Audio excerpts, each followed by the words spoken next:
cortisol affects your diet very, like, so much. You can't lose weight if you're very stressed.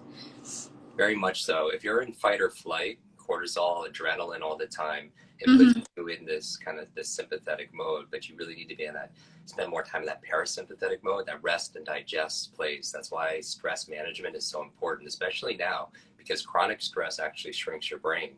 And chronic fear actually makes your immune system more susceptible to viruses and flus and colds. There's a whole area of science called psychoneuroimmunology that your stress levels affect your health. This was an extremely stressful. How's your quarantine going? Because I think for me, for my family, for everyone I know, it's a pretty stressful time. Do you have any advices on how to manage your stress during this time? I do. I mean, we happen to be in like a very intense place right now in New York City, of all places in the world. Are And you so, in New York? yeah, I'm in New I'm York. too. Yeah.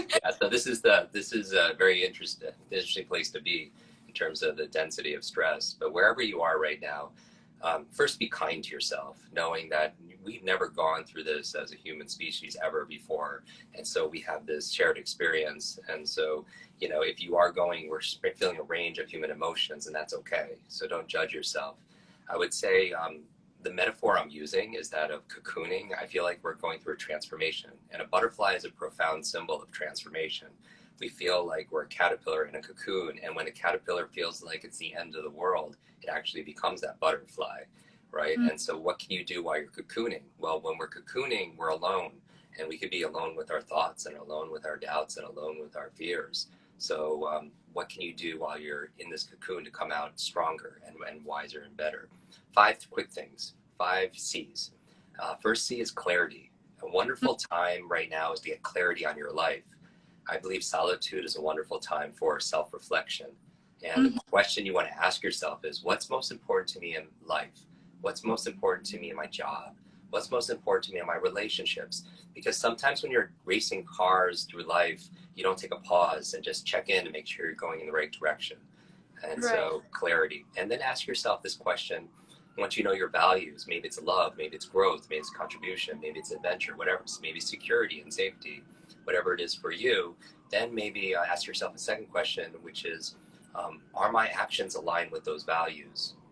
Because sometimes people feel burnt out, not because they're doing too much. Sometimes people feel burnt out because they're not doing enough of the things that make them come alive, the things Mhm. that they value a lot. And Absolutely. so clarity is number one. Number two, C, you can do while you're cocooning for your brain health and just your peace of mind is care. Self-care is not selfish.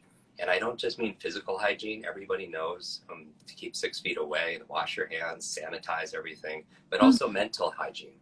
Make sure you're feeding your mind with positivity, because what you nourish flourishes. But if you're always watching the news, and darkness and what's scary, then you just start seeing that all the time, and you don't see what you can be grateful for. You don't see the positivity. You don't see opportunity. So care for yourself. So in my book, I'll mention this to people that ask about book. This is a book, Launch it.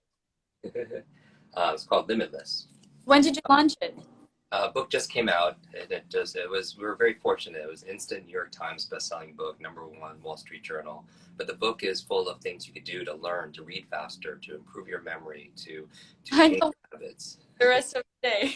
Yeah. So the self-care, second thing is care, is good food. It's reducing negative thoughts, because that affects our body and our brain. It's also exercising, moving every day, because sometimes we're stuck behind screens all day, and you need to be able to move. As your body moves, your brain grooves, and you actually get smarter in a lot of ways. Prioritizing your sleep, everybody. If you're not getting sleep, that's so important to make sure. And so we give people, I have a podcast, it's only 15 minutes long. We talk about how to optimize your sleep, how to change your brain diet What and everything. go to sleep personally? What's that, sleep? What time do you go to sleep? Yeah, so for me, I go to bed by 11 o'clock. It works really Mhm. well for me, but everybody has a different chronotype, a different time type. Some people are early birds, some people are night owls. Which one are you? Are you more of an early bird or night person? Also, your library is so impressive. I'm just looking at your books on the back. Okay, yeah, thank you. Yeah, I think leaders are readers. So I think it's wonderful. Somebody has decades of experience in health, nutrition, diet, and you could read it in a handful of days. You could download decades into days. And so I have, I love books. I think reading is to your mind what exercise is for your body. So leaders are readers. So clarity, care, and then contribution. One of the best ways, if you feel fearful, is to focus on helping somebody else. It makes you feel better. So how can you take your time, your talent, your treasure to make a difference? And so, you know, what people could do on Instagram, we're doing free lives, teaching people how to speed read, how to improve their memory, stuff like that, just because they lost their job and they have to learn a new subject or a new skill. And so that's contribution. And then finally, the last two C's, you have clarity, you have care, you have contribution, you have creativity. Creativity, like what can we do to be more creative during this time? What's that business you always wanted to start, or that music, or that blog, or something that inspires you, that poetry? It was during the Great Plague that Shakespeare wrote some of his most creative works, Macbeth, Antony and Cleopatra. And so what can you create? And then finally, last C is capability. You have your to-do list, but do you have a to-learn list? What have you always wanted to learn? And everything is online, YouTube and podcasts and everything. You can learn Spanish, you can learn salsa, you can learn speed reading. And so what can you use this time? Learn Italian during quarantine time. It was always my dream, but you know, right now we have so much time, so I decided finally, okay, I'll do this. Yes. Biggest achievement during quarantine? How was your quarantine? Quarantine. Yeah, I think it's important. Like, I mean, I'm quarantined. I'm using it the best I can. I guess another C people could focus on is consistency.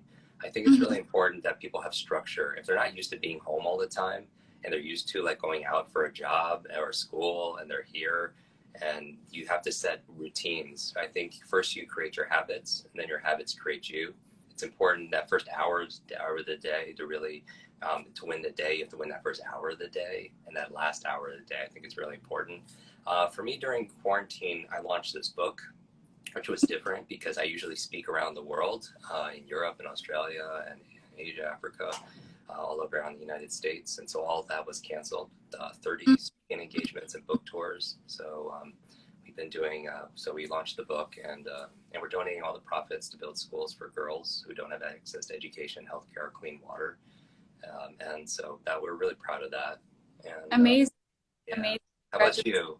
How's your quarantine been? I also try to stay as productive as I can. So I told you I started to learn Italian. I also practice my French. I try to work out at home. I usually go to the gym, but they're closed. And so right now we created kind of our personal gym. You know, and I try to eat healthy. In the beginning, it was very hard for me because, you know, when you always stay home, you want to snack and you want to have that comforting food. But right now I bounced back into my routine, and I'm pretty proud of it. Okay. So yeah, I'm learning every day. I also study. I'm studying for real estate, and so I'm doing my best. Also, I really wanted to ask you about habits. How does brain make those habits? How do you make it a habit? Well, they say that, again, first you create your habits and then your habits create you, but a lot of our habits are unconscious.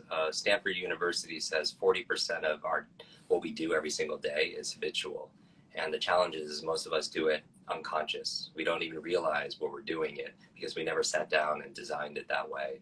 And I really think that the treasure that we seek is hidden in our daily routines and our habits. And so in the book, we have a whole chapter on habits, how to create new habits, how to break old habits.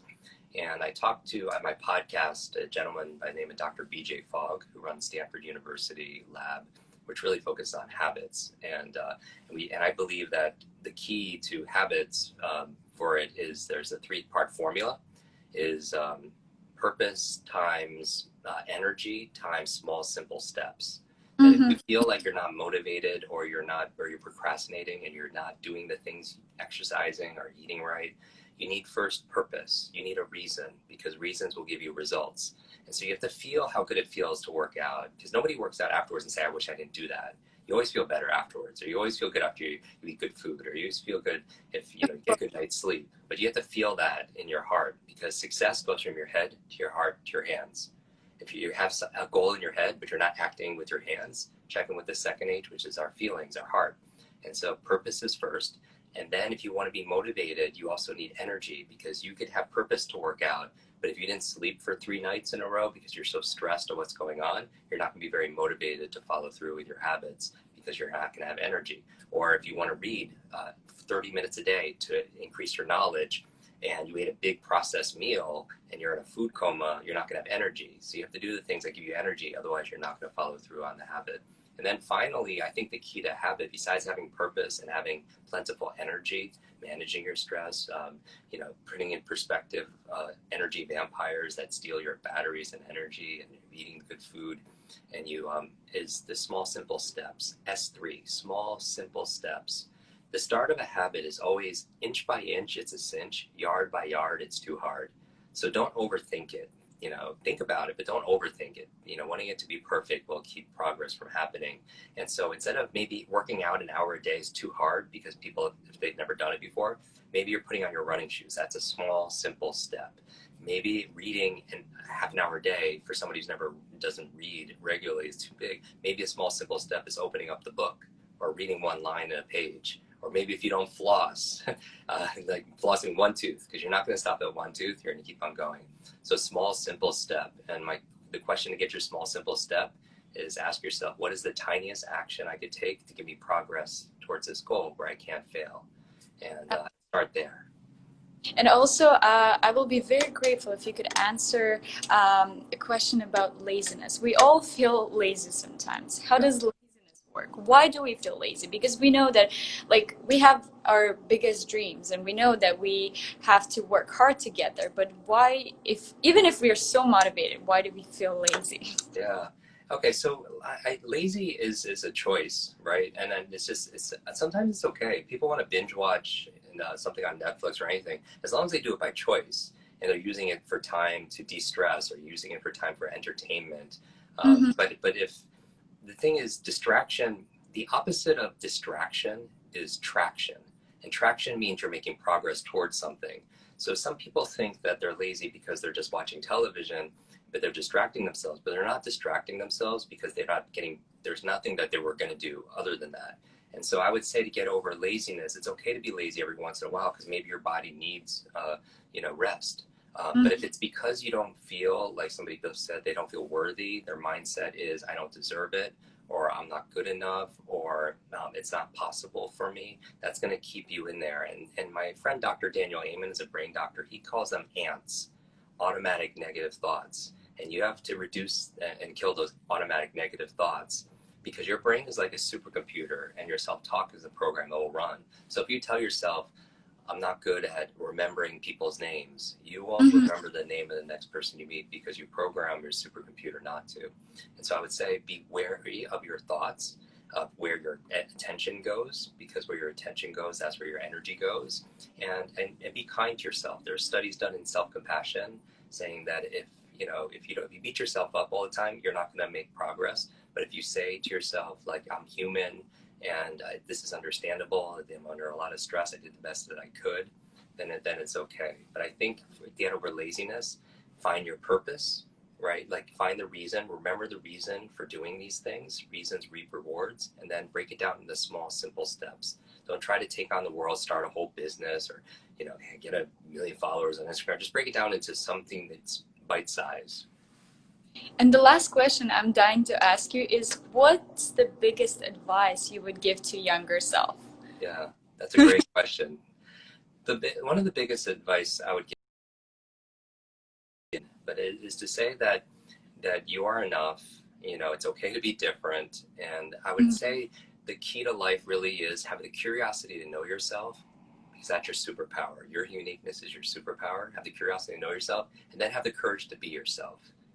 Have the courage to be yourself, because the truth is, when we're taking our final breaths, it's not a really fun thought, but nobody else's expectations and your fears, they're not going to matter. What's going to matter is how we laughed and how we learned, how we lived, how we loved. That's what's going to really matter in our life.